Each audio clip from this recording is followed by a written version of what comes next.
नमस्कार दोस्तों, स्वागत है आपका आर के क्लासेस में। अभी हम लोग कवर करने वाले हैं बिहार में क्रियान्वित प्रमुख विकास योजनाएं। ये कितना इम्पोर्टेंट टॉपिक है आपको बताने की आवश्यकता नहीं है, बहुत इम्पोर्टेंट टॉपिक है। ये मान के चलिए कि ऐसे ही टॉपिक से हमारा प्रश्न जो है रखा हुआ रहता है। योजनाएं, बजट, आर्थिक सर्वेक्षण, इससे हमारा प्रश्न आना ही आना है। तो उस हिसाब से महत्वपूर्ण या महत्वता मान के इसको हमें तैयार करना है। देखेंगे आज हम लोग योजनाएं, या तो इसको दो भाग में देख लेंगे या तो एक भाग में इसको कंप्लीट कर लेंगे। अब जो है शुरू करेंगे, लेकिन शुरू करने से पहले यदि आप इस चैनल पर नए हैं तो चैनल को ज़रूर सब्सक्राइब कर लें, पास वाले बेल आइकन को दबाएं। थोड़ा सा एक बार आप लोग ज़रूर सपोर्ट करें, काफ़ी कम लोग हैं जो कि सहयोग करते हैं, तो रिक्वेस्ट है आपसे। चलिए शुरू करते हैं। हमारा जो पहला योजना है Bihar post matric scholarship scheme 2020 और 21। अच्छा, योजनाओं के साथ क्या है ना कि ये 2-3 वर्ष पिछली योजना भी पूछ लिया जाता है, तो ध्यान में रखना है।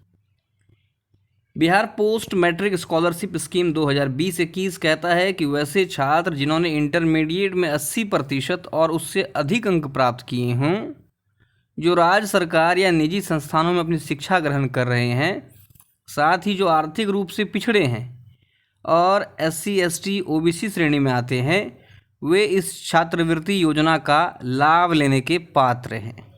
ध्यान रखना है कितना प्रतिशत, 80% इंटरमीडिएट में लाना आवश्यक है। साथ ही SC, ST, OBC श्रेणी के छात्र। अगली जो योजना है बिहार स्कॉलरशिप छात्रवृत्ति योजना 2019-20 कहता है कि इस स्कॉलरशिप की शुरुआत 2017 में बिहार के मुख्यमंत्री नीतीश कुमार के द्वारा की गई थी। इस योजना के तहत ST, SC, OBC, EBC श्रेणी के छात्र एवं छात्राओं को स्कॉलरशिप दी जाती है। नेक्स्ट है बिहार बेरोजगारी भत्ता योजना 2020। इस योजना के तहत सरकार राज्य के युवाओं को न्यूनतम वित्तीय सहायता प्रदान करेगी। बिहार बेरोजगारी भत्ता योजना के अंतर्गत बेरोजगार युवा को तब तक वित्तीय सहायता प्रदान करेगी जब तक उसे कोई नौकरी नहीं लग जाती। अब नौकरी लगेगा कहाँ से? एक तो समय पर बहाली नहीं है, जो बहाली 2014 का है वह अभी तक क्लियर नहीं है। प्रत्येक बहाली में स्कैम होता है, तो ऐसे में भत्ता कितना देगा सरकार? खैर, नेक्स्ट एक बिहार संयुक्त परामर्श बोर्ड छात्रवृत्ति योजना। इस योजना के अंतर्गत शैक्षणिक संस्थानों के सहयोग से छात्र एवं छात्राओं को आर्थिक सहायता व स्कॉलरशिप प्रदान की जाती है। इस छात्रवृत्ति योजना के तहत 40 से अधिक कोर्सेज उपलब्ध हैं, जिसमें विद्यार्थी अपनी इच्छा अनुसार एडमिशन ले सकते हैं। देखिए, पढ़ाई से थोड़ा सा अगर हट के देखें तो ये योजनाएं जो हैं केवल पेपर पर ही अच्छी लगती है। 40 से अधिक कोर्स में छात्र एडमिशन ले सकते हैं, माना, लेकिन जो एडमिशन केवल ग्रेजुएशन में ले रखा है जिन्होंने, उनका तो समय पर एग्ज़ाम हो नहीं रहा। अगला है मुख्यमंत्री अनुसूचित जाति जनजाति सिविल सेवा प्रोत्साहन योजना। अनुसूचित जाति जनजाति SC, ST की छात्र छात्राओं को बिहार लोक सेवा आयोग की प्रारंभिक प्रतियोगिता परीक्षा PT पास करने पर 50,000 राज्य सरकार देगी। वहीं संघ लोक सेवा आयोग UPSC की PT पास करने पर इन्हें 1-1 लाख रुपए एक मुश्त दिए जाएंगे। ध्यान रखना है, सवाल अगर पूछ ले BPSC पास करने पर 50,000, UPSC का PT पास करने पर 1 लाख। नेक्स्ट है मुख्यमंत्री अनुसूचित जाति एवं अनुसूचित जनजाति मेधावृत्ति योजना 2017।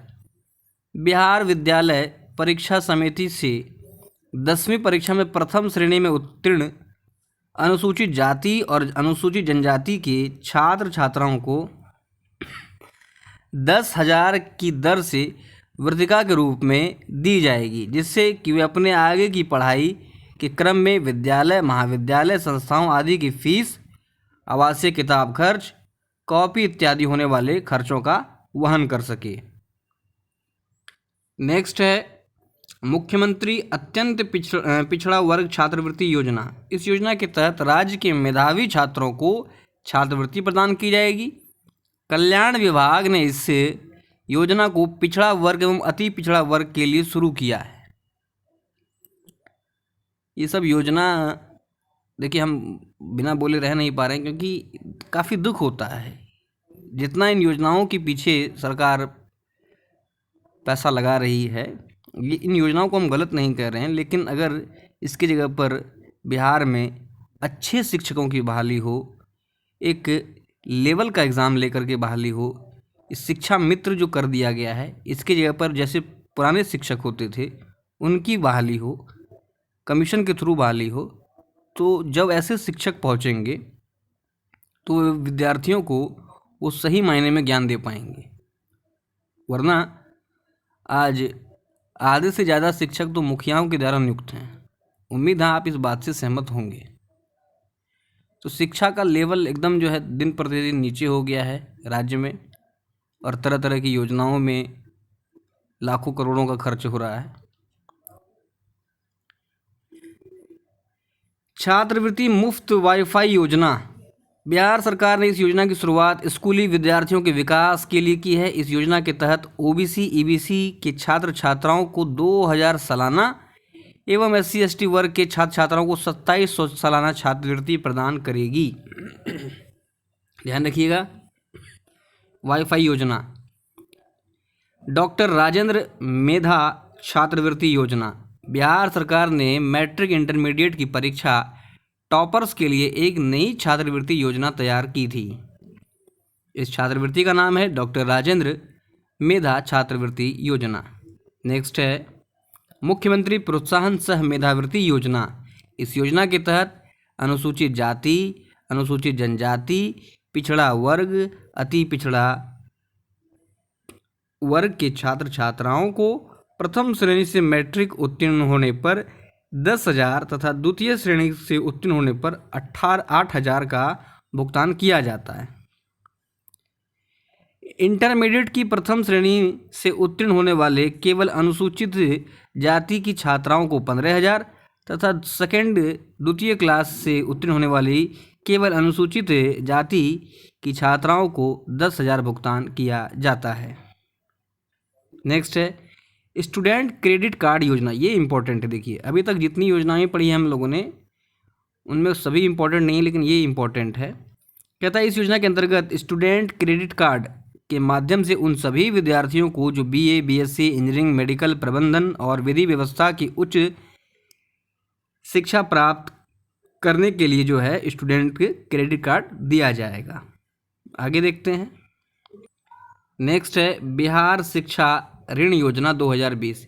इस योजना के तहत राज्य सरकार छात्रों को 4% ब्याज की दर से और राज्य की छात्राओं को 1% ब्याज की दर पर शिक्षा ऋण प्रदान करेगी।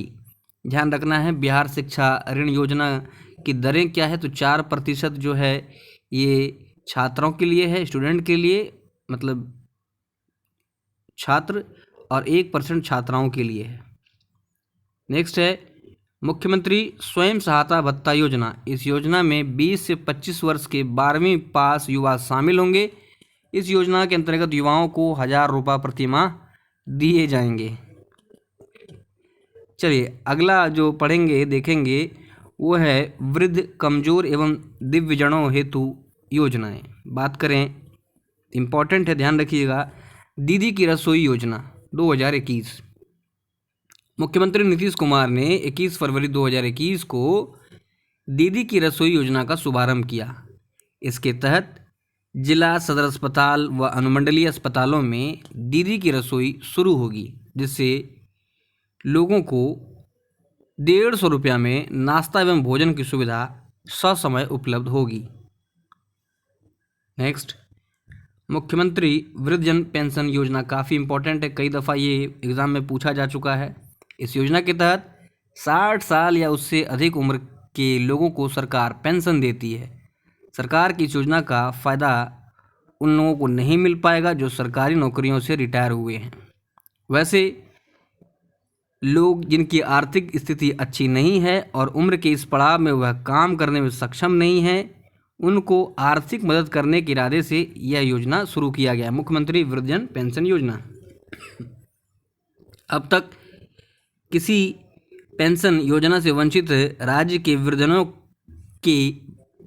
वृद्धजनों को अन्य पेंशन योजना की तरह इस योजना के तहत 400 मासिक पेंशन मिलता है। ध्यान रखना है, मुख्यमंत्री वृद्धजन पेंशन योजना 2019, दीदी किशन की रसोई योजना 2021। नेक्स्ट है मुख्यमंत्री चिकित्सा सहायता कोष। इस योजना के अंतर्गत राज्य के नागरिकों जो असाध्य रोग से ग्रस्त हैं, यथा कैंसर, हृदय रोग, गुर्दा रोग, ब्रेन ट्यूमर आदि, उन्हें राज्य में तथा राज्य के बाहर चिकित्सा हेतु चिकित्सा अनुदान उपलब्ध कराया जाता है। अगला है मुख्यमंत्री विकलांग सशक्तिकरण योजना। राज्य के निवासी निःशक्त व्यक्तियों को शिक्षा एवं रोजगार के क्षेत्र में सामर्थ्य प्रदान करने, आत्मनिर्भर बनाने तथा वित्तीय सहायता प्रदान करने के उद्देश्य से मुख्यमंत्री विकलांग सशक्तिकरण योजना राज्य स्तर पर लागू है। अगला है मुख्यमंत्री अल्पसंख्यक रोजगार ऋण योजना। इस योजना के अंतर्गत राज्य सरकार अल्पसंख्यक अल्पकालिक आय वाले परिवारों के लिए रोजगार के अवसर पैदा करेगी, जैसे 19 लाख कहकर सरकार कर रही है। अगली है मछली बीमा योजना।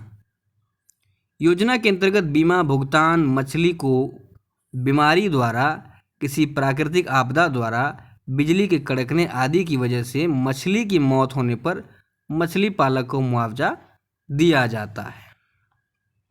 नेक्स्ट है मुख्यमंत्री श्रम शक्ति योजना। इस योजना के अंतर्गत राज्य के अल्पसंख्यक समुदाय के 18 से 45 वर्ष के बेरोजगार और श्रमिक को उनके कार्य के संबंध में विशेष प्रशिक्षण दिया जाता है। प्रशिक्षण के बाद उन्हें स्वरोजगार हेतु 50,000 तक साधारण ब्याज पर ऋण उपलब्ध कराया जाता है। मुख्यमंत्री श्रम शक्ति योजना, राशि ध्यान रखिएगा 50,000 तक। और ये काफ़ी अच्छा भी है कि पहले किसी को आप ट्रेन कर रहे हैं, फिर उसको आप कुछ पूंजी दे रहे हैं, तो इससे ये इस तरह की योजनाओं को काफ़ी बढ़िया लाभ मिलता है। नेक्स्ट है बिहार में नीरा प्रोत्साहन योजना। प्रदेश में पूर्ण शराबबंदी लागू किए जाने के बाद सरकार ने ताड़ के उत्पाद नीरा को प्रोत्साहन करने का निर्णय लिया है। राज्य सामाजिक सुरक्षा पेंशन योजना। इस योजना की शुरुआत बिहार सरकार ने राज्य के 60 साल से अधिक आयु के असहाय, विधवा, विकलांग और गृहश्रम करने वाले लोगों को आर्थिक सहायता प्रदान करने के लिए शुरू की है। नेक्स्ट है विकलांग पेंशन योजना। कहता है इस योजना के तहत विकलांग व्यक्ति राज्य के किसी भी बैंक से ऋण प्राप्त कर सकते हैं। इसके तहत विकलांग को निःशुल्क बस या ट्रेन सेवा का लाभ प्राप्त होता है।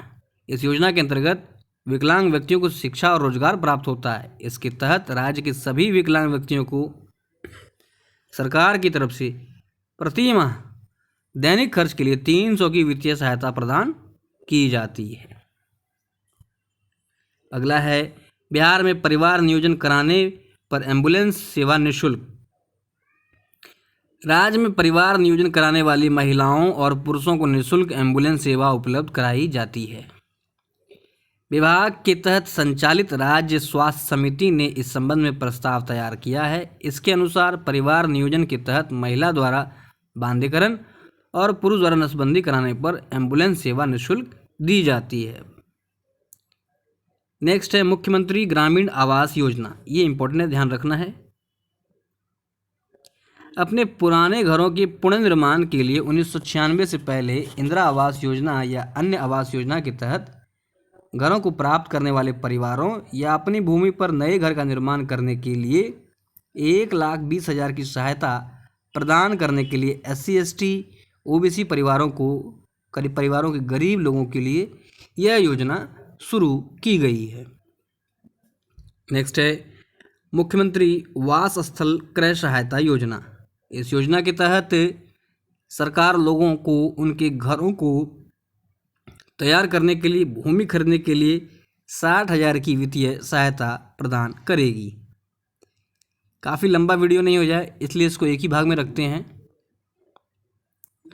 बाकी जितना योजना हम लोगों ने पढ़ा उसमें से 2-4 योजना ही इम्पोर्टेंट लगा, लेकिन चलिए फिर भी हर चीज़ को हमें ध्यान में रखना है, कब किस से क्वेश्चन पूछ लिया जाए कोई नहीं कहा जा सकता। उम्मीद है आपको ये योजना आपने रिवाइज़ किया होगा। चलिए मिलते हैं अगले लेक्चर में। धन्यवाद।